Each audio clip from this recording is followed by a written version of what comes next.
Dear friends, you are welcome to Historia. അപ്പോൾ Historia പുതിയ ക്ലാസ്സിലേക്ക് നിങ്ങൾക്ക് എല്ലാവർക്കും സ്വാഗതം. അപ്പോൾ ഇന്നത്തെ ക്ലാസ് നമ്മൾ എല്ലാ ക്ലാസ്സിലും ചെയ്യുന്ന പോലെ തന്നെ 3 പ്രധാനപ്പെട്ട ചോദ്യങ്ങളാണ്. ആ ചോദ്യങ്ങളുടെ ഉത്തരങ്ങളും അനുബന്ധ കാര്യങ്ങളുമായി 3 പ്രധാനപ്പെട്ട ടോപ്പിക്കുകളാണ് പഠിക്കുന്നത്. ക്ലിയർ? മുൻകാലങ്ങളിൽ SSCക്കും PSCക്കും ചോദിച്ചുള്ള PSC പബ്ലിക് സർവീസ് കമ്മീഷനും അതുപോലെ തന്നെ SSC സ്റ്റാഫ് സെലക്ഷൻ കമ്മീഷനുകൾക്കും മുൻകാലങ്ങളിൽ ചോദിച്ചിട്ടുള്ള പ്രധാനപ്പെട്ട ചോദ്യങ്ങൾ, ആ ചോദ്യങ്ങളുടെ ഉത്തരങ്ങളും അതിനോട് അനുബന്ധമായിട്ടുള്ള കാര്യങ്ങളും പറഞ്ഞ് 3 ടോപ്പിക്കുകളാണ് നമ്മുടെ ക്ലാസ്സിൽ ചർച്ച ചെയ്യാൻ പോകുന്നത്. സോ നമുക്ക് ക്വസ്റ്റ്യൻസിലേക്ക് പോകാം. ഒന്നാമത്തെ ക്വസ്റ്റ്യൻ എന്ന് പറയുന്നത് which national leader is known as Madiba? Which national leader is known as Madiba? Madiba എന്നറിയപ്പെടുന്ന ദേശീയ നേതാവ് ആരാണ്? എന്താണ് മാഡിബ എന്നറിയപ്പെടുന്ന ദേശീയ നേതാവ് ആരാണ്? ഓർത്തുവയ്ക്കുന്നത് ഇന്ത്യൻ ദേശീയ നേതാവുമായി ബന്ധപ്പെട്ടല്ല ചോദ്യം, വേൾഡുമായി ബന്ധപ്പെട്ടാണ്. മാഡിബ എന്നറിയപ്പെടുന്ന നാഷണൽ ലീഡർ എന്ന് പറയുന്നത് ദക്ഷിണാഫ്രിക്കൻ കറുത്തവർഗക്കാരുടെ വിമോചകനായ നെൽസൺ മണ്ടേലയാണ്. ആരാണ്? ദക്ഷിണാഫ്രിക്കയിലെ കറുത്തവർഗക്കാരുടെ വിമോചകനായ നെൽസൺ മണ്ടേലയാണ് മാഡിബ എന്നറിയപ്പെടുന്നത്. ഓർത്തുവയ്ക്കുക 1994 മുതൽ 99 വരെ 99 വരെ ദക്ഷിണാഫ്രിക്കയുടെ പ്രസിഡന്റ് ആയിരുന്ന വ്യക്തിയാണ് നെൽസൺ മണ്ടേല എന്ന് ഓർത്തിക്കാം. അതോടൊപ്പം ദക്ഷിണാഫ്രിക്കയിലെ കറുത്തവർഗക്കാരുടെ മോചനത്തിന് വേണ്ടി പടപൊരുതി ആ ദക്ഷിണാഫ്രിക്കയിൽ ആദ്യമായി എല്ലാ ജനവിഭാഗങ്ങളെ ഉൾപ്പെടുത്തിക്കൊണ്ട് ഒരു ജനാധിപത്യ രീതിയിലുള്ള ഒരു ഇലക്ഷൻ നടത്തുകയും ആ ഇലക്ഷനിലൂടെ ദക്ഷിണാഫ്രിക്കയുടെ പ്രസിഡന്റ് ആയ വ്യക്തി കൂടിയാണ് ആര്? Nelson Mandela. അങ്ങനെ 1994 മുതൽ 99 വരെ 5 വർഷം നെൽസൺ മണ്ടേലയായിരുന്നു ദക്ഷിണാഫ്രിക്കയുടെ പ്രസിഡന്റ് എന്ന് കൂടി ഓർത്തുവയ്ക്കുക. 1994 അദ്ദേഹം രാഷ്ട്രപതി ആകുന്നതിന് മുന്നേ തന്നെ 93 അദ്ദേഹത്തിന് സമാധാനത്തിലുള്ള നോബൽ പ്രൈസ് കൂടി ലഭിച്ചു. 1993 നെൽസൺ മണ്ടേലയ്ക്ക് സമാധാനത്തിലുള്ള നോബൽ പ്രൈസ് കിട്ടുന്നത്. അതേസമയം 1990 നോബൽ പ്രൈസ് കിട്ടുന്നതിന് മുന്നേ തന്നെ 1990 ഇന്ത്യയുടെ ഏറ്റവും വലിയ civilian award, highest civilian award of ഇന്ത്യയുടെ ഏറ്റവും ഉയർന്ന സിവിലിയൻ അവാർഡായ ഭാരതരത്ന നമ്മൾ നെൽസൺ മണ്ടേലയ്ക്ക് നൽകുന്നു. അപ്പൊ 1990 ഭാരതരത്ന ലഭിക്കുന്ന രണ്ടാമത്തെ ഇന്ത്യക്കാരനല്ലാത്ത വ്യക്തിയാണ് ആര്? Nelson Mandela. അപ്പൊ 90 നെൽസൺ മണ്ടേലയ്ക്ക് നമ്മൾ ഭാരത് നൽകുന്നു. 93 അദ്ദേഹത്തിന് സമാധാനത്തിലുള്ള നോബൽ പ്രൈസ് നൽകുന്നത്. 94 മുതൽ 95 വരെ അദ്ദേഹം ദക്ഷിണാഫ്രിക്കയുടെ പ്രസിഡന്റ് ആയിരുന്നു കൂടി ഓർത്തു വയ്ക്കുക. അപ്പൊ ഈ നെൽസൺ മണ്ടേലയാണ് നമ്മൾ എന്ത് പറയുന്നത് മാഡിബ എന്നറിയപ്പെടുന്നത്. അദ്ദേഹത്തിന്റെ ആത്മകഥ എന്ന് പറയുന്നത് a long walk to freedom എന്നാണ്. A long walk to freedom എന്നാണ് അദ്ദേഹത്തിന്റെ ആത്മകഥ. 2013 അദ്ദേഹം മരിക്കുന്നത്. 2013 ഡിസംബർ 5 നെൽസൺ മണ്ടേല മരിക്കുന്നതും എന്നുകൂടി ഓർത്തു വയ്ക്കുക. ക്ലിയർ ആയില്ലോ? അപ്പൊ ഇതാണ് മാഡിബ എന്നറിയപ്പെടുന്ന നാഷണൽ ലീഡർ. ഇതാണ് നമ്മുടെ ഒന്നാമത്തെ ചോദ്യം. ഇനി നമുക്ക് രണ്ടാമത്തെ ക്വസ്റ്റ്യനിലേക്ക്. രണ്ടാമത്തെ ക്വസ്റ്റ്യൻ ഓർത്തു വയ്ക്കാം. രണ്ടാമത്തെ ക്വസ്റ്റ്യൻ അവിടെ ഇന്ത്യൻ ഭരണഘടനയിൽ നിന്നാണ് ചോദ്യം വരുന്നത്. ക്വസ്റ്റ്യൻ ഇതാണ്: which woman is elected from Travancore to the constituent assembly of India? ഇന്ത്യയുടെ ഭരണഘടനാ നിർമ്മാണ സമിതിയിലേക്ക് തിരുവിതാംകൂറിൽ നിന്നും തിരഞ്ഞെടുക്കപ്പെട്ട വനിത ആരാണ്? ഇന്ത്യയുടെ ഭരണഘടനാ നിർമ്മാണ സമിതിയിലേക്ക് തിരുവിതാംകൂറിൽ നിന്നും തിരഞ്ഞെടുക്കപ്പെട്ട വനിത ആരാണ്? ഓർത്തുവയ്ക്കാം, നമ്മുടെ ഭരണഘടനാ നിർമ്മാണ സമിതി ഫോം ചെയ്ത് നമുക്കറിയാം 1946 ഡിസംബർ ഫോം ചെയ്തെന്ന് നമുക്കറിയാം. അതിൽ ടോട്ടലി വനിതകളുടെ എണ്ണം എന്ന് പറയുന്നത് 17 ആണ്. ഭരണഘടനാ നിർമ്മാണ സമിതിയിലെ ടോട്ടൽ വുമൻസ് എന്ന് പറയുന്നത് 17 ആണ്. And after withdrawing Muslim League for a separate constituent assembly for പാകിസ്ഥാന് വേണ്ടി ഒരു പ്രത്യേക ഭരണഘടനാ നിർമ്മാണ സമിതി വേണം എന്ന് പറഞ്ഞ് മുസ്ലിം ലീഗ് ഇറങ്ങിപ്പോയതിനു ശേഷം അത് 15 അയച്ചിരിക്കുന്നു. അപ്പോൾ ഭരണഘടനാ നിർമ്മാണ സമിതിയിൽ ടോട്ടലി 17 വനിതകളുണ്ട്.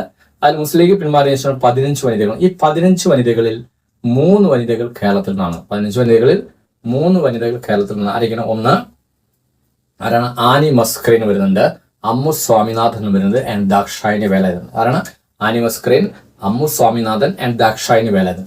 അതിൽ ആനി മസ്ക്രീൻ ആണ് തിരുവിതാംകൂറിൽ നിന്ന് ഭരണഘടനാ നിർമ്മാണ സമിതിയിലേക്ക് തിരഞ്ഞെടുക്കപ്പെട്ട വനിത. ആനി മസ്ക്രീൻ തിരുവിതാംകൂറിൽ നിന്ന് ഭരണഘടനാ നിർമ്മാണ സമിതിയിലേക്ക് തിരഞ്ഞെടുക്കപ്പെട്ട വനിത ആനി മസ്ക്രീൻ ആണ്. മറ്റു രണ്ടാളുകൾ ആരൊക്കെ? അമ്മു സ്വാമിനാഥനും അതോടൊപ്പം ദാക്ഷായണി വേലായുധനും. അമ്മു സ്വാമിനാഥനും ദാക്ഷായണി വേലായുധനും ഈ രണ്ടാളും തിരഞ്ഞെടുക്കുന്നത് മലബാറിൽ നിന്നാണ് കൂടി ഓർത്തു വയ്ക്കുക.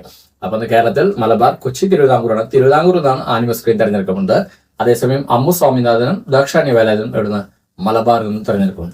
ഇനി ഭരണഘടനാ നിർമ്മാണ സമിതിയിൽ ടോട്ടലി എത്ര മലയാളികൾ, ഹൗ മെനി മലയാളീസ് എന്ന് ചോദിച്ചു കഴിഞ്ഞാൽ ടോട്ടലി 17 ആണ്. അതിൽ 16 ആളും കേരളത്തിൽ നിന്ന് തിരഞ്ഞെടുക്കപ്പെട്ട ആളുകളാണ്. ദാറ്റ് മീൻസ് കൊച്ചി, തിരുവിതാംകൂർ, മലബാർ ഈ 3 ജില്ലകളിൽ നിന്നായിട്ട് 16 മലയാളികളും ഒരു മലയാളി ഡോക്ടർ ജോൺ മത്തായി യുണൈറ്റഡ് പ്രോവിൻസിൽ നിന്നാണ് തിരഞ്ഞെടുക്കുന്നത്. അപ്പൊ how many Malayalis elected to constituent assembly എന്ന് പറഞ്ഞാൽ അത് ടോട്ടലി മലയാളികൾ 17 ആണ്. പക്ഷെ 16 ആളുകൾ കേരളത്തിൽ നിന്നും, ഒരാൾ ഡോക്ടർ ജോൺ മത്തായി യുണൈറ്റഡ് പ്രൊവിൻസിനാണ് തെരഞ്ഞെടുക്കപ്പെട്ടത്. ഇനി ടോട്ടലി വനിതകൾ എന്ന് പറഞ്ഞാൽ 17 വനിതകളും പിന്നെ അത് 15 മാറുന്നു. മലയാളി വനിതകൾ എന്ന് പറഞ്ഞാൽ 3 ആള്. അതാണ് ആനി മസ്കിനും അമൃതസമയനും ദാക്ഷാണി വേലായുധനും. ക്ലിയർ. അപ്പൊ ഇതാണ് ഈ ഒരു ചോദ്യം. ഇപ്പം കേരളത്തിൽ നിന്ന് തെരഞ്ഞെടുക്കപ്പെട്ട ആളുകളുടെ എണ്ണം ഒന്ന് ഓർത്തിക്കുക, കോൺസ്റ്റിറ്റ്യൂന്റ് അസംബ്ലി. ഇനി ഇതാണ് രണ്ടാമത്തെ ചോദ്യം വന്നത്. ഇനി നമുക്ക് മൂന്നാമത്തെ ക്വസ്റ്റ്യനിലേക്ക് പോവാം. രണ്ടാമത്തെ ക്വസ്റ്റ്യൻ മനസ്സിലായില്ലേ?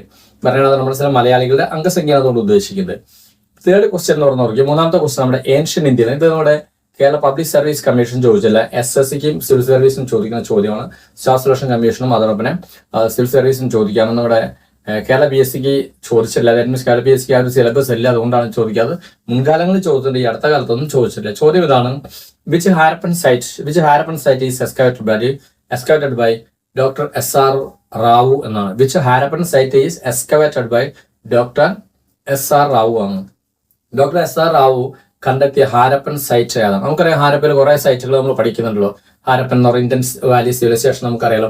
അല്ല, ഹാരപ്പ, മോഹൻജാദരോ, കാലിബംഗൻ, ലോത്തൽ, ബൻവാലി, റോപ്പാർ, ധോളാവിര, സുർഖോട്ടഡ, ഇങ്ങനെ കുറെ സൈറ്റുകൾ കാണാം. അതിൽ ഏത് സൈറ്റാണ് ഡോക്ടർ SR റാവു കണ്ടെത്തിയതെന്നാണ് ചോദ്യം. ഓർത്തു വയ്ക്കുക.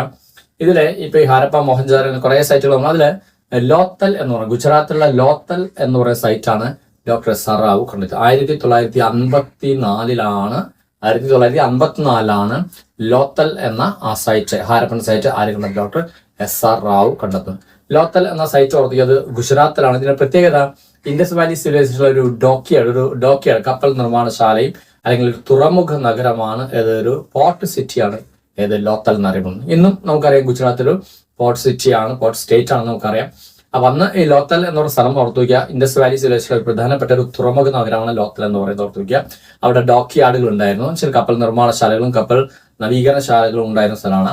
അതോടൊപ്പം അവിടെ ചെസ് ബോർഡ് നമുക്ക് കണ്ടെത്തിയത്, ഫൈറ്റിംഗ്സ് ചെസ് ബോർഡ് എന്ന് വെച്ചാൽ അവര് എന്റർടൈൻമെന്റിന് വേണ്ടി ചെസ്സുകളും അതോടെ തന്നെ ഗാംബ്ലിംഗ് ഒക്കെ ഉപയോഗിച്ചിരുന്നു. ഗാംബ്ലിംഗ് അതോടൊപ്പം ചെസ് ബോർഡുകൾ, ചെസ് കളിയും അവർക്ക് ഉണ്ടായിരുന്നതാണ് പറഞ്ഞത്. അതോടൊപ്പം വെയർ ഹൗസ്, ഒരു ബെഡ് മേക്കിംഗ് സെന്റർ ഉൾപ്പെടുന്ന ഒരു വെയർ ഹൗസ് ഒക്കെ നമുക്ക് ഇവിടുന്ന് കണ്ടെത്തിയിട്ടുണ്ട്. ഈ ഗുജറാത്തിലെ ലോത്തൽ എന്ന സൈറ്റിൽ നിന്ന് കണ്ടെത്തിയിട്ടുണ്ട്. അപ്പൊ എന്തായാലും ഓർത്തുവയ്ക്കുക, നമ്മുടെ ഇൻഡസ് വാലി സിവിലൈസേഷനിലെ ഒരു പോർട്ട് സിറ്റിയാണ് ലോത്തൽ എന്ന് ഓർത്തുവയ്ക്കുക. അവിടെ ഡോക്ക് യാർഡുകൾ ഉണ്ടായിരുന്നു, വെയർ ഹൗസുകൾ ഉണ്ടായിരുന്നു, ചെറിയ രീതിയിൽ വർക്ക്ഷോപ്പുകൾ ഉണ്ടായിരുന്നു, ചെസ് ബോർഡുകൾ കണ്ടെത്തിയിട്ടുണ്ട്, കപ്പൽ നിർമ്മാണശാലകളും ബോട്ട് നിർമ്മാണശാലകളും നമുക്ക് കണ്ടെത്തിയ ഒരു സ്ഥലമാണ് ഗുജറാത്തിൽ ലോത്തൽ. 1954 ഇത് കണ്ടെത്തിയ ഹിസ്റ്റോറിയന്റെ പേരാണ്, അല്ലെങ്കിൽ ആർക്കിയോളജിസ്റ്റിന്റെ പേരാണ് നമ്മൾ എന്താ പറയുന്നത്, ഡോക്ടർ SR റാവു എന്ന് പറയുന്നത്. ഇനി ഇൻഡസ് വാലി സിവിലൈസേഷൻ ആദ്യമായി കണ്ടത് ഹാരപ്പൻ സൈറ്റ് ആണ്. ഹാരപ്പൻ സൈറ്റ് നമുക്കറിയാം പാകിസ്ഥാനിലാണ്, പാകിസ്ഥാനിലെ മോൺഗോമറി ജില്ലയിലാണ് ഓർത്തുക ഹാരപ്പൻ സൈറ്റ്. അതാണ് ആദ്യമായി കണ്ടത്. 1921 കണ്ടെത്തുന്നത്. ഹാരപ്പയിൽ നമുക്കറിയാം ദയാറാം സാനി ആയിരുന്നു കണ്ടെത്തിയത്. അത് ഞാൻ മോഹൻജാദാര വരുന്ന 22 മോഹൻജാദാരയും പാകിസ്ഥാനിലാണ്. അത് കണ്ടെത്തുന്നത് RD ബാനർജിയാണ്. പിന്നെ വരുന്നത് കലിബംഗനാണ്. കലിബംഗിലെ ഒരു അമലാനന്ദ ഘോഷും BB ലാലും കൂടിയാണ് എവിടെ നമ്മൾ ഈ പറഞ്ഞ കലിബംഗൽ കണ്ടെത്തുന്നത്. അതോടൊപ്പം തന്നെ ബൻവാലി ഹരിയാനയിലെ സൈറ്റാണ്. ബൻവാലി ബിഷത്ത് എന്ന് പറഞ്ഞ വ്യക്തിയാണ്. ധോളാവിര ഇതേപോലെ തന്നെ ഗുജറാത്തിലാണ് വരുന്നത്. ഗുജറാത്തിലെ ധോളാവിര കണ്ടെത്തുന്നത് ബിഷത്തും അതോടൊപ്പം തന്നെ JP ജോഷിയാണ്. പിന്നെ വളരെ പ്രസിദ്ധമായിട്ട് ഒരു സൈറ്റ് എന്ന് പറഞ്ഞാൽ ഇവിടെ പാകിസ്ഥാനിലെ സൈറ്റാണ് ചാൻഹുദാര എന്ന് പറഞ്ഞ സൈറ്റാണ്. ആ ചാൻഹുദാര കണ്ടെത്തുന്നത് MD മജുംദാറാണ്. ചാൻഹുദാര എന്ന സൈറ്റ് കണ്ടെത്തുന്ന ഓർത്തു വയ്ക്കുക. അതോടൊപ്പം പഞ്ചാബിലെ റോബാർ കണ്ടെത്തുന്നത് ശർമ്മയാണ്. അപ്പൊ ഇങ്ങനെ ഹാരപ്പൻ സൈറ്റുകൾ, കുറെ സൈറ്റുകൾ, ഈ സൈറ്റുകളെല്ലാം ആര് കണ്ടെത്തി എന്നുള്ള ഒരു ചോദ്യം വരാറുണ്ട്. അതോടൊപ്പം അവിടുത്തെ പ്രധാനപ്പെട്ട ഫൈൻഡിങ്സുകളും ചോദ്യങ്ങൾ വരുന്നുണ്ട്. അപ്പൊ അതിൽ പ്രധാനപ്പെട്ട ഒരു ഭാഗം എന്ന് പറഞ്ഞാൽ ഈ ഹാരപ്പൻ സൈറ്റുകളും അതെല്ലാം എക്സ്കവേറ്റ് ചെയ്ത ലീഡേഴ്സ് ആരാണെന്നുള്ള കാര്യമാണ് നമ്മൾ ഇപ്പോൾ കണ്ടെത്തിയത്. അതിൽ ഏറ്റവും പ്രധാനപ്പെട്ട ലോത്തൽ മറക്കാതെ പഠിച്ചു. ക്ലിയർ. അപ്പൊ ഇതാണ് നമ്മുടെ മൂന്നാമത്തെ ക്വസ്റ്റ്യൻ, ഏഷ്യൻ ഇന്ത്യയിൽ നിന്ന്. അപ്പൊ ഇന്നത്തെ ക്ലാസ്സിൽ നമ്മൾ 3 ടോപ്പിക്കുകളാണ് പഠിച്ചത്. ഒന്ന്, ഹാരപ്പൻ സൈറ്റിലെ പ്രധാനപ്പെട്ട ലോത്തൽ സൈറ്റുമായി ബന്ധപ്പെട്ട കാര്യങ്ങള്.